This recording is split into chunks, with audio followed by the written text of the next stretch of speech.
As I'm sure you're aware, there are two dominant mobile app platforms, Android and iOS. When developing for the mobile platform, you have a choice of approaches. There's what's called the native approach. Don't get confused, that's native, not React Native. To create native mobile apps, you have to use the native development environments and tools for each platform. For Android, that would be the programming languages Java or Kotlin.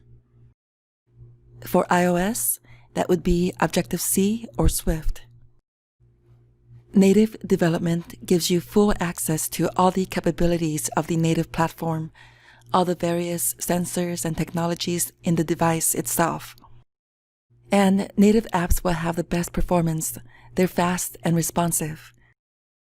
The downside is that if you want your app to be available on both platforms, you would need to develop a separate version for each platform in two different languages, so you wind up having to write and maintain two different code bases.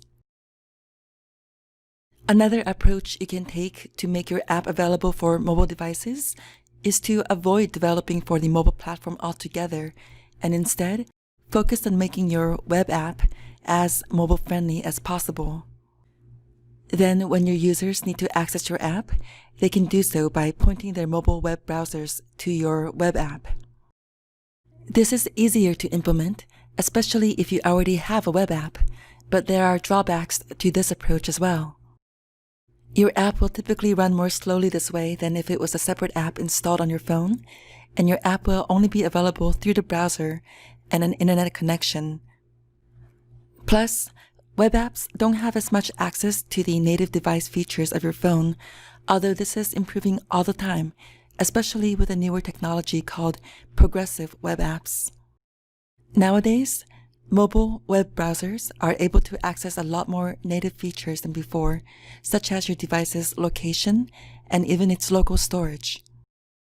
But there are still more limitations to what you can access versus what you can access with a native app. Another approach is what's called cross-platform mobile app development, in which you use third-party tools to write a single code base. Then there's underlying technology that will allow it to compile for both Android and iOS platforms. React Native is a cross-platform app that uses JavaScript. Other examples include Microsoft's Xamarin, which uses C#, and Google's Flutter, which uses a language called Dart. Cross-platform approaches can be seen as the middle ground between web apps and native apps. They don't have full access to native device capabilities, but they typically have more than web apps, and the access they have is improving all the time. They're usually not as fast as native apps, but performance issues typically won't make much impact unless your app is doing heavy processing like a 3D game, in which case you're better off going native or using the Unity engine.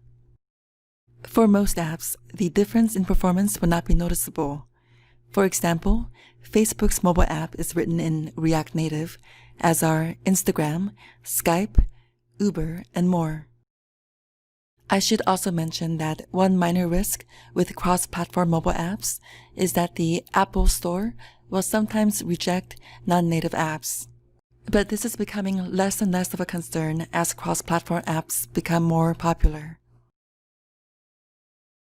On the plus side, cross-platform apps look and act like native apps. You don't have to go to your browser and type in a web page to load it. You can install it and run it just like a native app, even offline.